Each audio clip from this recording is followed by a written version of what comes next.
예루살렘이 파괴된 후 무슬림에게 빼앗겨버린 거룩한 지성소가 있던 성전, 그리고 예수님이 걸으신 십자가의 길, 오늘은 예루살렘 속 종교와 두 민족의 공존과 상생에 대한 이야기를 하도록 하겠습니다.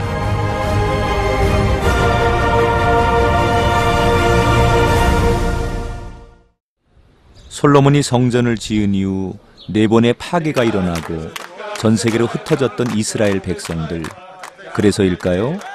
유대인들은 성지를 밟는 것 자체만으로도 기쁨에 넘쳐 춤추고 노래를 부르곤 합니다. 유대인들이 춤을 춘 곳은 예루살렘 성전으로 올라가는 문이 있던 서쪽 벽입니다.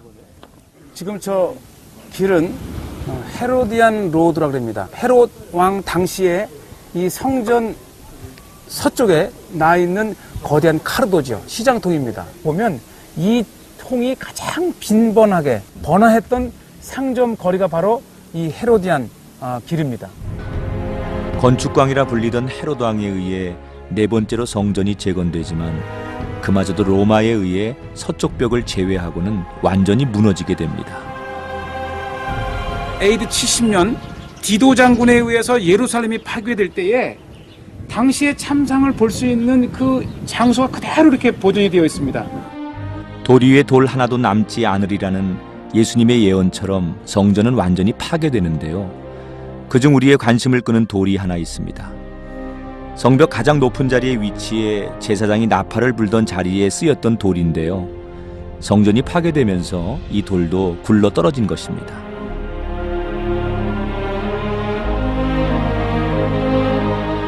왕이 성전으로 들어갈 때 사용했던 문의 성벽 모서리에 있던 돌입니다.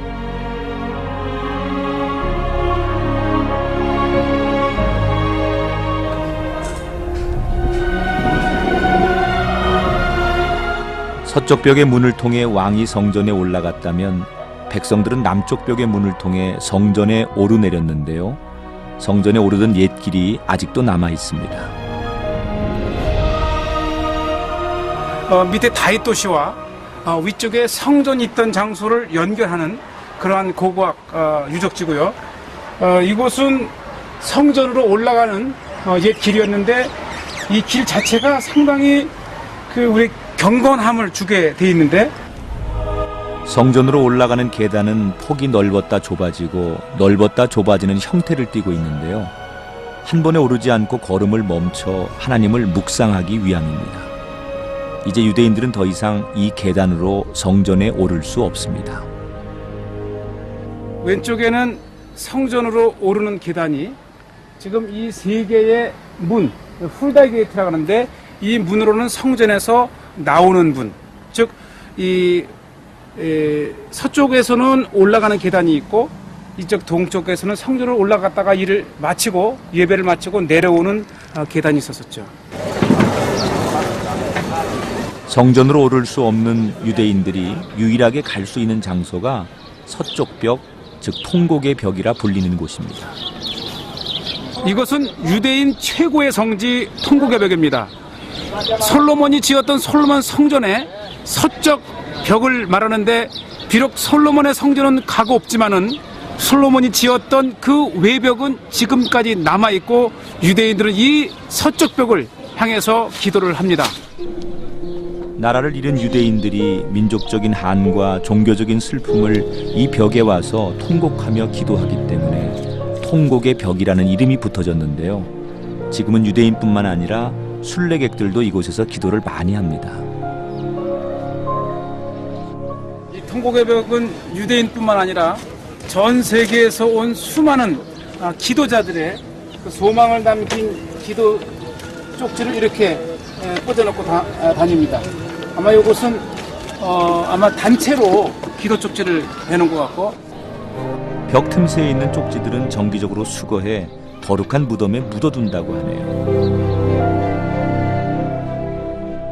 성전으로 들어가는 문은 모두 막혀 있고 하나님을 만날 수 있는 지성소마저 무슬림에 빼앗긴 유대인의 슬픔, 유대인이 아니고서는 결코 이해할 수 없는 고통입니다.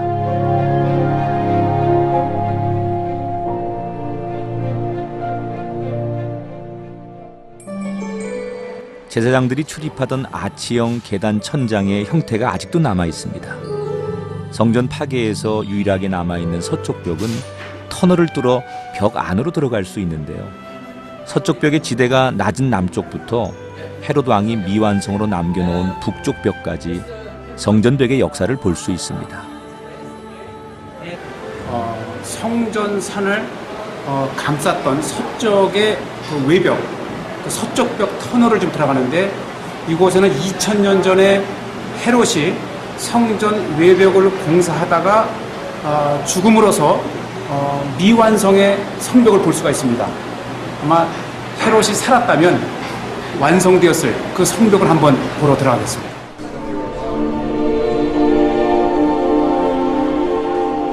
솔로몬 시대에 지은 성전벽의 돌들이 아직도 남아 있는데요.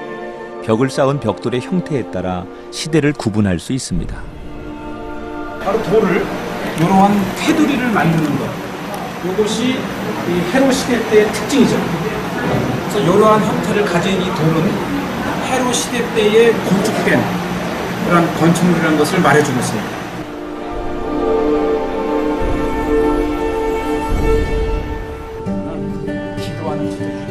유대인들은 아직도 남녀를 구별합니다. 그래서인지 서쪽 벽 안에서 기도하는 남녀의 장소가 다른데요. 유리 너머로는 남성들의 기도처입니다. 그러나 여자들도 우리에게도 기도할 권리가 있다. 우리에게도 장소를 달라 해서 이렇게 유리벽으로 분리를 시켜서 이 안쪽에는 여성들이 기도할 수 있는 장소를 이렇게 배려를 했습니다. 유리문을 사이에 두고 기도를 하고 있지만 아마 이들의 기도는 하나이지 않을까요? 서쪽 벽의 통로를 따라 이동을 하다 보면 자연석을 깎아 만들어 좁아지기도 하고요. 성전이 무너질 때 파괴되었던 돌들이 깨어진 채로 보존되어 있기도 합니다. 당시의 성전과 성벽이 무너지면서 그 무너진 그 상태의 것을 이제 보고 있습니다. 거대한 이 바위, 벽돌이 이렇게 무너진 채로 그 생생한 현장의 모습들을 보고 있어요. 당시 성전 파괴가 얼마나 참혹했는지 짐작할 수 있는 모습입니다.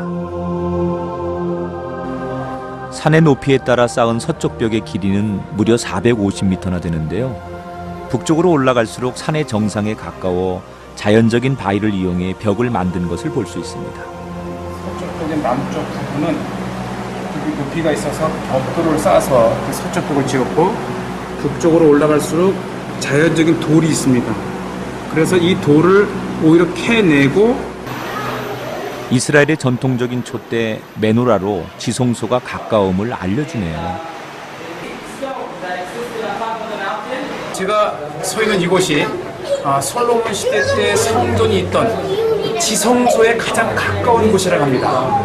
유대인들은 성전산에 올라갈 수가 없어요. 왜냐하면 그곳 어딘가에 법궤가 묻혀 있다고 생각을 합니다.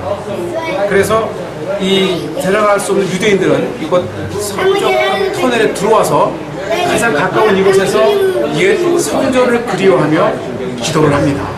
서쪽 벽의 중간쯤에 성전의 지성소가 있었습니다.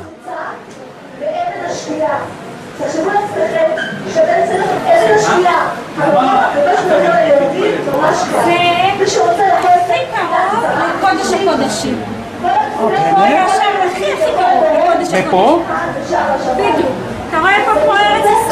כן, כן,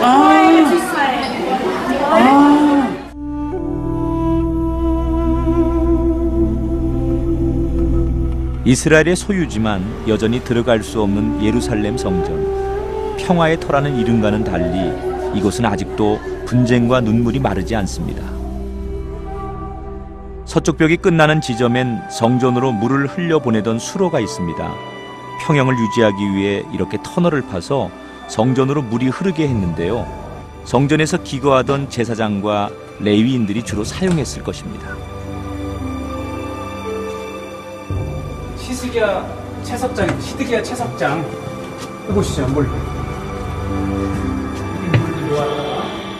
예루살렘에는 샘이 많지 않습니다. 그래서 겨울철에 내렸던 빗물을 모았다가 이제 건기된 여름에 씁니다. 물이 저장되었던 이곳은 건조합니다. 덕분에 물이 고여 있어도 썩지 않아 식수로도 사용했는데요. 꽤 깊고 넓습니다. 드디어 450m에 달하는 서쪽 벽의 터널을 벗어나네요.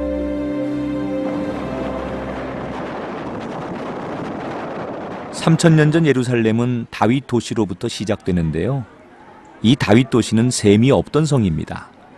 전쟁이 일어나면 성 안에 갇혀 있다 마실 물이 없어 죽는 경우가 더 많을 정도여서 히스기야 때는 성벽 밖에 있던 기온샘의 물을 성 안으로 끌어들이는 공사를 하게 됩니다.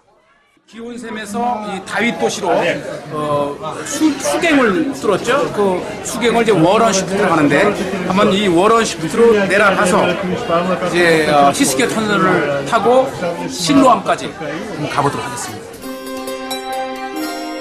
히스기야 터널은 다윗성 밖의 기온샘에서 시작하여 실로암 연못까지 이르는 533m의 지하 수로입니다. 지금 내려가는 곳은 수직으로 뚫어 물을 깃던 기온샘 입구입니다. 히스기야 터널이라고 하는 것은 기온샘에 이 터널을 이렇게 파서 이 실로암까지 연결되는 이 수로를 히스기야 터널 이렇게 얘기를 합니다. 기온샘의 입구까지는 아직 좀 더 내려가야 하는데요. 생각보다 깊습니다. 3000년 전에 기온샘을 어떻게 파내려갔는지 그저 대단하다는 생각뿐입니다.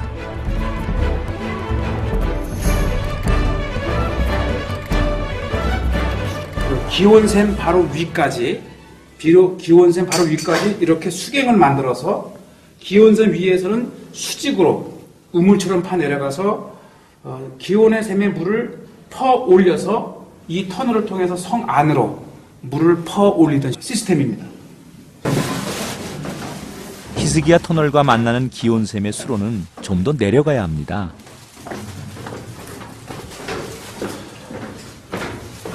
저 밑에 보이는 저 불이 있는 저곳이 바로 기온샘의 물이 흘렀던 곳이죠. 기온샘의 물이 흘렀던 불빛이 있던 깊이까지 내려가야 히스기야 터널을 만날 수 있습니다.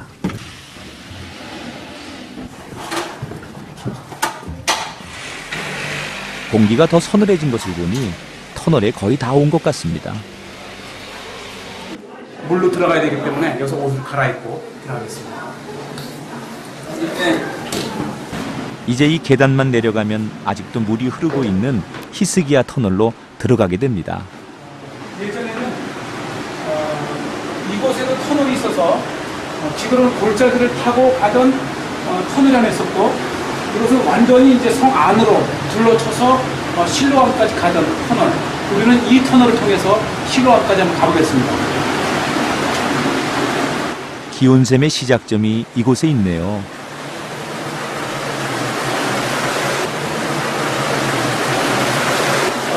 기온샘의 샘이 있는 곳입니다. 바로 이 반 밑에서 이곳에서 지금 기온샘의 시작점 이곳에서 물이 지금 솟아나고 있습니다. 예전에는 이 물이 예루살렘에 사는 사람들을 먹여 살린 샘입니다. 감사합니다. 드디어 들어갑니다. 물살이 제법 세게 흐릅니다.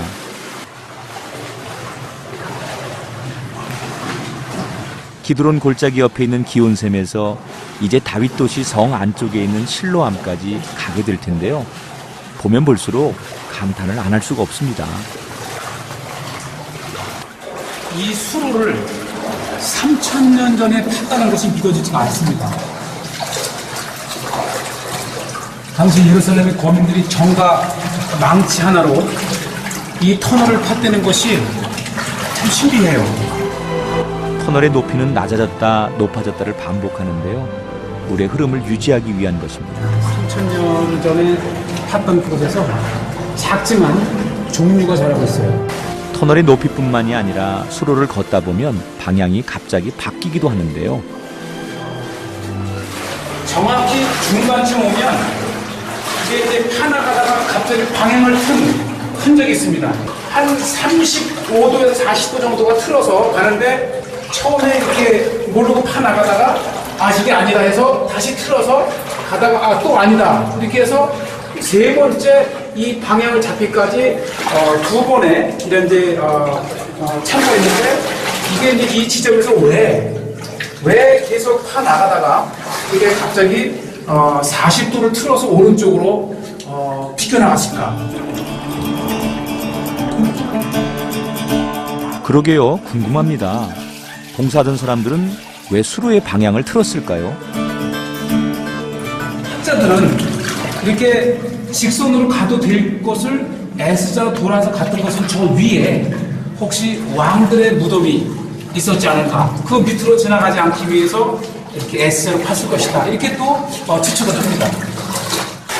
3000년 사람들은 어떻게 수로의 위치를 파악하고 깊이를 달리하면서 파들어갔는지 그저 그 지혜가 놀라울 뿐입니다.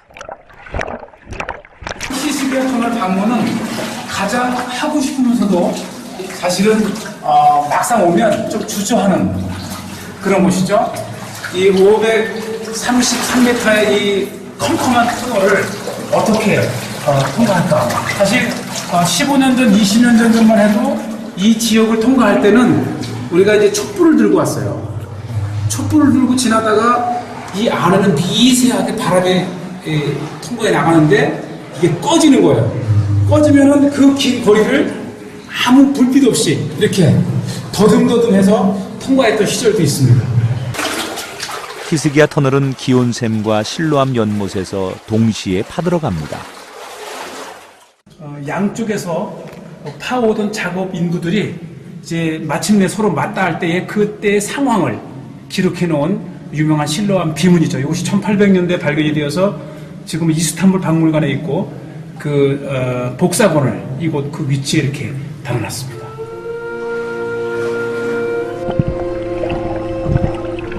이 지점이 533m의 마지막 지점인 실로암입니다. 이 문을 나가면 이 터널 끝으로 나가면 바로 실로암, 예수님께서 눈먼자를 고치셨던 실로암이 바로 나옵니다. 드디어 긴 수로를 지나 성 안으로 들어왔습니다. 터널을 나오면 바로 입구에 실로암 연못이 있는데요. 예수님께서 소경에게 진흙을 바른 후 눈을 씻으라고 보낸 그 연못입니다.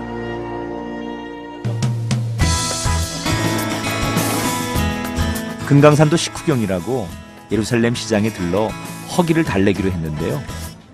이 집은 시장 안에 있는 양고기 꼬치구이 집입니다.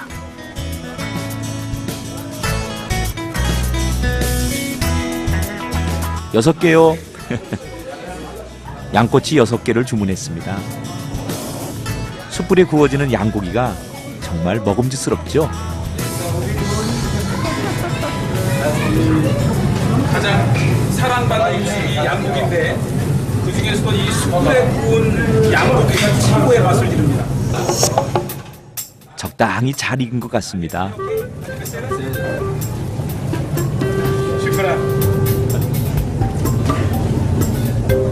양고기에 가장 맛있게 요리를 한 시실릭이라고 하는 양고기 꼬치입니다.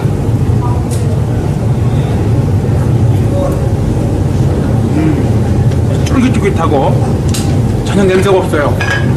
누구나 먹을 수 있는 맛있는 양고기입니다. 양고기 꼬치만 먹고 가기가 조금 아쉬운데요. 자꾸 진열대 앞을 서성이게 만드는 이 고소한 향 때문에 다시 발길을 멈췄습니다. 고소한 향의 주인공은 바로 이것인데요. 콩으로 만든 펠라페입니다.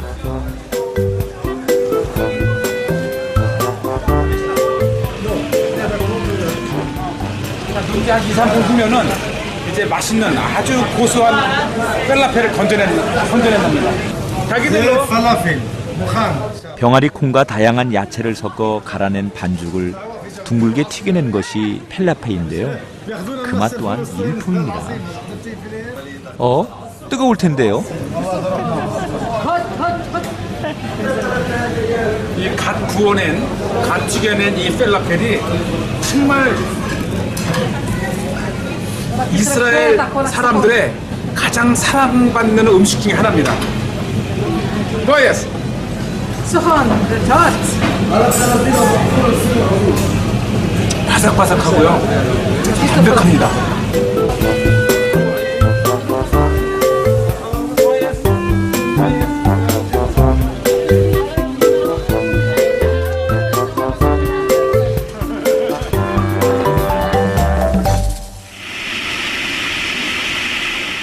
예루살렘 성전이 로마에 의해 무너진 다음 무슬림에 의해 예루살렘이 점령되는데요.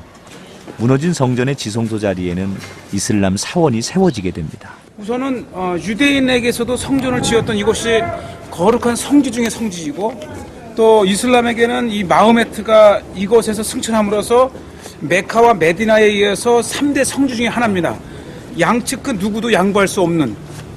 그래서 이 이스라엘과 팔레스타인 모두가 이것을 원하면서 이스라엘이 점령을 하고 있지만은 이 관리권은 또 이 이슬람에게 있습니다. 그래서 거의 한 20년 정도 이것이 이제 방문이 금지되었었죠.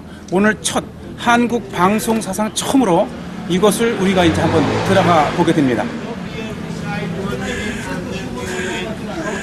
유대인과 무슬림 서로에게 중요한 성지라서일까요? 사원을 들어가는 입구부터 검열이 까다롭습니다. 다행히 우리를 안내해 줄 사람이 마중 나와 있네요. 최근 들어서 황금 둠이 있는 이 성전산을 방문을 허락을 하는데 매일 7시 반서부터 10시까지만 일반인들의 그 방문을 허락을 합니다. 물론 그 황금둠 있는 그 바위 사원, 황금둠 사원은 물론 못 들어가죠. 2000년 전에 유대인들이 밟았던 성전이지만 이젠 무슬림 사원이 화려하게 자리를 지키고 있어 더 이상 유대인은 들어올 수 없는 곳입니다.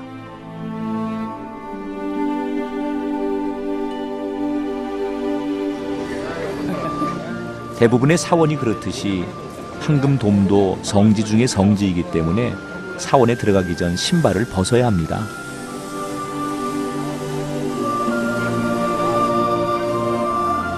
지성소가 있던 자리에 위치한 황금돔은 이스라엘에게도 의미가 깊은데요. 바로 그 마호메트가 승천했다가 하는 바위 위에 세워진 내부 모습이고요. 그 바위는 또 우리 그 기독교에서는 이것이 이제 모리아 산자락인데 이 아브라함이 그 아들 이삭을 드렸던 그 바위라고 이렇게 전승이 되어지고,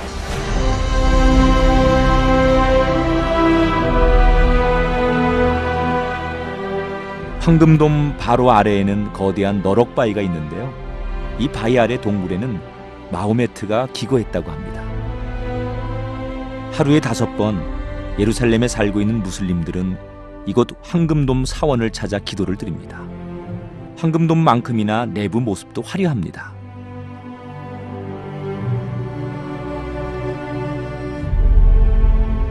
철조물로 고정시켜 놓은 이 너럭바위 아래가 마호메트가 기거했던 동굴입니다. 이곳이 메카, 메디나에 이어 이슬람의 3대 성지가 될 수 있었던 것은 마호메트가 승천했다는 장소가 있기 때문입니다. 전승에서는 바로 이 굴에서 마호메트가 기거를 했고, 마지막 이 천정을 통해서 이렇게 한 사람이 한 1m 정도의 원형이 있는데 이것을 통해서 마호메트가 승천했다라고 하는 전승이 있습니다.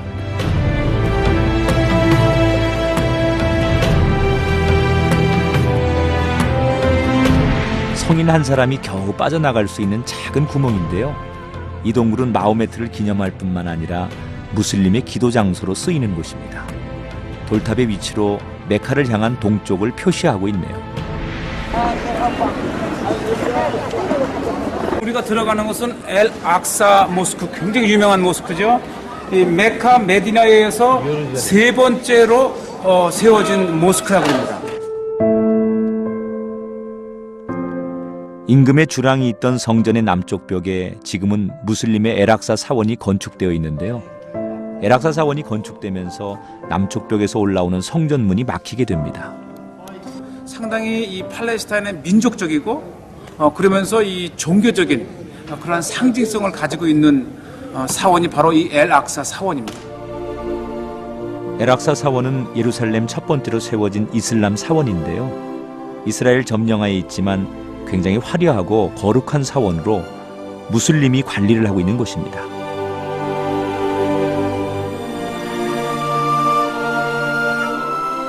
화려한 황금돔 사원 위로 하나님이 만드신 빛이 오늘도 저물어 가네요.